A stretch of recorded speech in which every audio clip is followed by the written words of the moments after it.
Assista agora a live Semeando Fundos Comunitários. Olá pessoal, bom dia, eu sou Kleber Rodrigues, eu sou de Santa Luzia, da comunidade Nova Esperança, eu sou conselheiro gestor na Associação Nossa Cidade, sou bolsista da Rede Comuá e a minha pesquisa é uma sistematização de experiências do Fundo Regenerativo de Brumadinho. E hoje eu vou conversar com o senhor Gustavo, que é um dos curadores do Fundo Regenerativo, mas eu vou deixar que ele mesmo se apresente. Bom dia, Gustavo. Bom dia, meu nome é Gustavo Moraes, eu sou morador aqui de Brumadinho e estou como curador no Fundo Regenerativo. Muito bom. Bom, eu queria que você me contasse, Gustavo, um pouquinho da sua relação com Brumadinho, se você é daí, nasceu aí na região mesmo, e o que você estava fazendo quando houve o rompimento da barragem. Eu sou daqui, sou nascido e criado em Brumadinho. Hoje eu resido na comunidade de Suzana há 7 anos, mas até então eu vivi lá na sede, lá no distrito sede, no centro da cidade, mais especificamente. No dia que a barragem rompeu, eu estava trabalhando, fazendo um serviço de topografia. A minha esposa tinha ido a Brumadinho sede com o pai dela, de carro. O pai dela também mora no interior. E eu, por estar trabalhando em campo, eu estava sem acesso a telefone, internet, essas coisas. Por volta das 1h, 1h30, 2h da tarde, eu desci até o carro para procurar alguma coisa para comer, almoçar, sair para almoçar. E aí tinha várias ligações no meu telefone, de tudo enquanto é gente. E a partir desse momento eu tomei um susto que eu nunca pensei que eu tomaria na vida.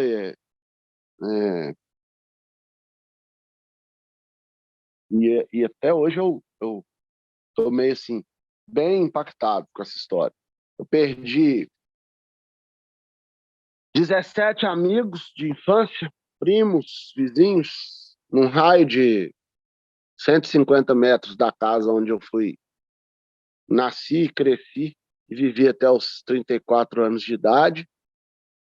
Morreram 12 no meu bairro, 12 que jogavam bola comigo, estudaram, fizeram do pré-primário até o ensino médio junto com a gente, trabalharam, farrearam, namoraram e etc. Todo mundo junto ali. Essas são as minhas perdas. Não são poucas. Meus sentimentos, cada entrevista dessa que eu faço, a gente vai coletando algumas informações e a dor parece que é a mesma, assim, né, de há 4 anos atrás. Eu queria... Pode falar? Não, só quem não entende isso são as instituições de justiça, que vivem mandando e desmandando no dinheiro que é fruto do sangue dos nossos amigos e parentes aí, para fazer política, para adubar a própria vaidade e etc e tal. Nem eles, nem o governador do estado. O resto, o estado todo está impactado e não tem jeito, a gente não vai conseguir ser reparado de forma alguma. Sim. Eu queria te perguntar, embarcando nisso, como você conheceu o Fundo Regenerativo de Brumadinho, Gustavo? Cara, eu sou liderança comunitária, eu atuo aí trabalhando dentro de coisas coletivas a minha vida inteira. E se eu não estou enganado, eu acho que foi alguém lá da Avabrum, que é a associação das vítimas lá. Se eu não me engano, a Alexandra Gonçalves, que é irmã do meu amigo Sandro, que se foi lá naquele crime, quem me indicou. Ela também fazia parte da curadoria através da Avabrum. Ela me indicou, entrava em contato comigo, eu Aceitei. Uma água. Beleza. E como que se dá essa sua relação em sendo curador? Tem os encontros mensais, vocês participam, levam projetos para serem aprovados? Exatamente. A gente entra na plataforma, avalia os projetos que lá estão, dentro dos parâmetros que eles têm que ser, né? Que têm que cumprir, e julga aqueles que a gente acha que estão de acordo ou não. A gente tenta o máximo, assim, pelo menos eu tento o máximo ser justo possível, sabe? É, é isso. É um trabalho voluntário, né? Como tantos outros que a gente já faz. É um trabalho 100% voluntário? 100% voluntário. Sim. E depois existe um acompanhamento, por exemplo, seu, do curador, de ir olhar o projeto, ver se deu certo, se está indo, se está caminhando bem, se está precisando de outras ajudas que não o valor financeiro, né? Então, a gente não tem, eu pelo menos não tenho essa condição de ficar acompanhando, né? Porque o município é um município muito grande. Eu estou aqui por exemplo, 34 quilômetros de distância da sede. De carro, andando bem 1 hora. Eu não tenho condição de ficar acompanhando em loco, né? Mas na medida do possível, a gente vê na própria plataforma que o projeto já foi. O pessoal já comprou o que precisava, já executou. Eventualmente a gente até vê alguma coisa que já foi. Tempos atrás eu estive num local, numa aldeia indígena onde a gente aprovou um recurso lá para custear parte do valor de um tratorito. Fui lá, vi o tratorito, vi o pessoal lá e tudo. A gente sempre está sabendo notícia, que a gente mora no lugar, né? Mora em Brumadinho, sim. Conhece as pessoas. Inclusive, eu tive lá também nessa tribo dos Cariris, e vi também o tratorito, vi como que eles têm utilizado e fiquei bem encantado assim, com o que eles têm feito lá na aldeia com o aporte que foi liberado para essa compra. Importante. E dentro já puxando gancho, eu queria saber se você acha que essa doação de recursos, que é pequena, né, são até R$ 3.000, ou seja, projetos pequenos, mas, porém, de uma forma desburocratizada, ela auxilia em alguma regeneração, em alguma transformação social do território arrasado. É uma gota d'água no oceano, né? Mas ela faz a diferença, sim. Ela faz a diferença justamente porque os outros, né, os processos lá que eles falam, que eles chamam de reparação, que de reparador não tem nada, eles são muito custosos, muito caros e inacessíveis pela população. População, eu estou dentro de um programa de fomento à agricultura que pertence está dentro do acordo de reparação integral. Os agricultores foram os primeiros a se lascar, depois dos que morreram lá. Quem mais se ferrou foram os agricultores, porque produto de Brumadinho ninguém queria comprar. E até hoje, nada caminhou. Está tudo preso lá nas instituições de justiça. E aí eles falam que tem que fiscalizar, que tem um processo burocrático que é necessário e tal. Só que o negócio não caminha, sabe? Então, esse tipo de iniciativa, mas são R$ 3.000. Mas são R$ 3.000 que o cara, exemplo, voltando lá nos indígenas, eles precisam da horta para a subsistência deles e até para gerar alguma renda no futuro aí. O tratorito é fundamental, porque ele, para a dimensão e para o tipo de terreno que eles têm lá, ele ajuda demais, ele ajuda a fazer os os canteiros, ele ajuda. Se for para fazer uma rocinha, ele ajuda, até faz até a aragem do solo. Então, isso, mas são R$ 3.000. Mas são R$ 3.000 que, bem aplicados, funcionam muito bem. Sim. Eu ia até te fazer uma pergunta, mas você já respondeu essa pergunta agora, né? Que era como o fundo ele se mostra relevante para a comunidade onde ele está ali alocado. Mas você já me respondeu, por exemplo, com esse exemplo lá da comunidade indígena. Eu pude ver também, né, com olho vivo, assim, a olho nu, de como que se dá essa relação, sabe? Tive a oportunidade de conversar com o cacique e ele me falou, olha, de outra forma, se fosse burocratizado, a gente não conseguiria. Não Que a gente tem...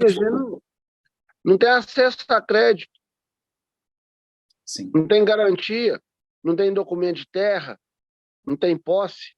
Vai conseguir financiar as coisas como? Não consegue, não. Né? Sim.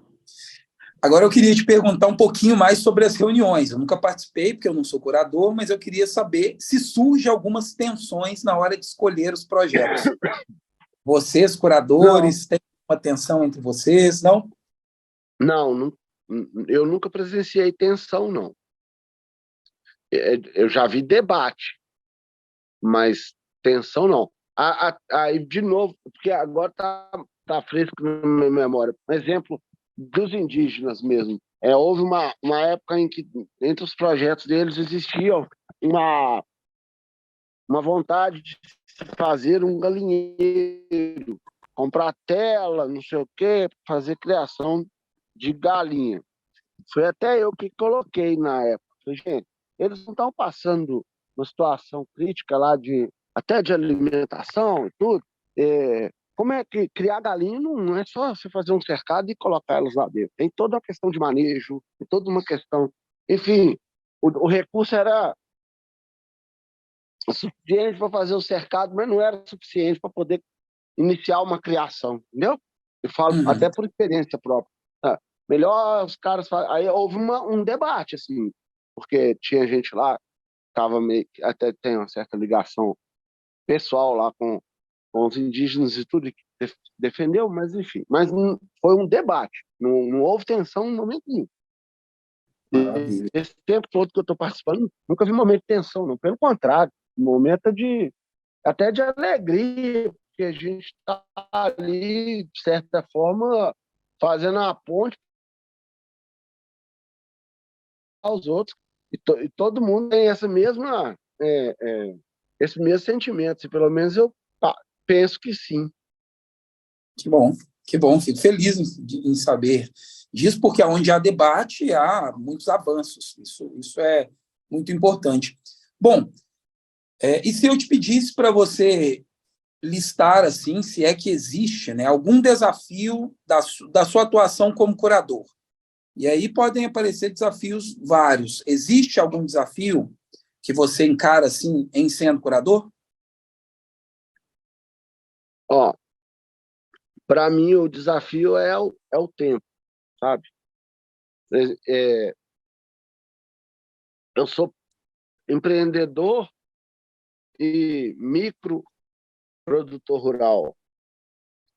E ainda trabalho com um monte de coisa social. Então, eu separar um tempo para analisar projeto e depois sentar para aprovar ou não, é um pouquinho complicado. Hoje mesmo é para ter uma reunião às 19. Aí, normalmente, quando tem a reunião às 19, eu já estou desligando, já estou me desligando já, sabe? Já estou no momento de pegar uma jantinha ali por volta das 18, ainda mais agora que está escurecendo cedo e fazendo muito frio. Mas eu participo tranquilo. Aí, normalmente, quando tem as reuniões, aí eu falo, nossa, tem que dar uma analisada nos projetos. Aí eu pego à tarde, assim, antes e dou uma estudada. A dificuldade que eu tenho é só tempo mesmo. Tempo meu, né? Organizar o meu tempo para isso. Sim, sim. E imagino que isso deve ser muito relevante, porque as reuniões elas são quase que mensais, né? Então, essa questão de tempo, ela é muito importante, é um desafio, né, a ser lidado. A gente sabe que os recursos, eles não são eternos, né, e o próprio fundo regenerativo, no início, logo aí nos primeiros momentos do rompimento da barragem, arrecadou um valor que hoje esse valor já está se findando pelas partilhas entre os projetos, né? Como que está a sua energia, o Gustavo, para dar continuidade ou pelo menos pensar em algumas ações, e aí eu não sei se você já pensou como curador ou como morador mesmo de Brumadinho, em algumas ações para dar continuidade ao fundo regenerativo, ações no sentido de captação de recursos. Eu faço isso através da associação que eu presido. Todo ano a gente entra, nos últimos 3 anos a gente conseguiu uns R$400 mil em recursos, projetos, obras e etc e tal, cursos, tudo a gente reverteu dentro disso. Eu acho assim, não sei se eu consigo, mas eu não sei nem qual foi qual é o funcionamento do fundo no que se refere à captação, tá? Eu até queria entender melhor isso.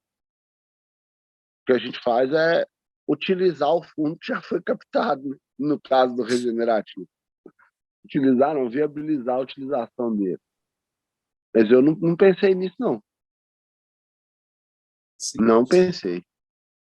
Existe uma discussão uma discussão não, um debate, né, e fomento assim de ideias para dar continuidade a essa captação, visando que o fundo provavelmente vai acabar uma hora ou outra, né, e que precisa e dada a importância dele, pelo que eu estou ouvindo você falar e outras pessoas também, seria interessante continuar com essa captação. Acho que em algum momento, né, um dos curadores e criadores aí do fundo deve trazer essa ideia de uma nova captação, e acho que pela sua experiência, né, liderando outras entidades, pode ser que seja muito, muito interessante uma conversa mais profissional assim a respeito de captação com você, porque eu já vi que você tem a sua associação a qual você preside, tem essa expertise, né, de fazer captação de recursos.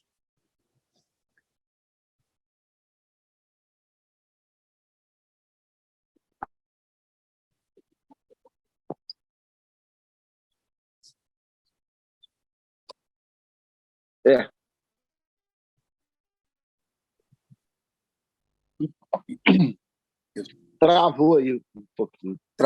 Travou. Depois eu faço um corte disso. E agora eu queria deixar Beleza. A gente está se encaminhando para o final agora, e eu queria que você deixasse um recado para os novos curadores, né, que irão chegar, porque o que eu já entendi do fundo é que os curadores ficam um determinado tempo, e a ideia é que eles passem essa curadoria para outras pessoas. Queria que você deixasse um recado assim, para esses novos curadores que irão chegar. O recado que eu tenho é que as pessoas estejam aptas a doar um pouco do seu tempo, um pouco da sua vida, em prol de coisas que sejam coletivas, sabe? Que a gente enxerga além do muro da nossa casa. É esse o recado. Se as pessoas vierem com esse espírito de doação, acho que está tudo certo. Tudo certo. Legal. Muito legal, muito legal. E agora, o momento final, eu queria que você se despedisse, deixasse tá aberto aí para você fazer, colocar o que você quiser. Eu vi que no início você falou sobre as questões de Estado, de governo, né, das lideranças nossas que não agem como deveriam a respeito da reparação em Brumadinho, e deixo aí o momento aberto para que você coloque as suas despedidas finais. Não, eu só quero dizer que a gente não caminhe no mesmo sentido em que tudo atualmente tem se caminhado, sabe? Pro lado da bandeira política, que é o que tem acontecido. Então, que a gente, quem for participar do fundo, independente se é A ou B ou C ou D, se é direita, esquerda, não interessa, que venha de boa vontade, de bom coração e que não utilize o seu posicionamento político para balizar aquilo que é um projeto bacana e que vai fazer significar a diferença na vida das pessoas daquilo que é menos bacana. Isso é uma coisa que a gente não pode deixar contaminar, sabe? É isso. Maravilha, Gustavo. Foi muito bom bater um papo com você. Foi bem importante para mim conhecer outros curadores, né? Ver como está funcionando essa estrutura de círculo de curadoria. Eu vejo que o Fundo Regenerativo ele deu muito certo em apostar, né, em pessoas da comunidade, lideranças da comunidade, que já faziam um trabalho antes e que continuam fazendo, mesmo depois dessa tragédia que ocorreu aí. Eu tenho só que te agradecer, muito obrigado, e despedir do pessoal que está aí, que vai nos ver, que vai ver essa entrevista em algum momento. Tá, Obrigado. obrigado por você, bom dia. Bom dia. Até mais, Gustavo.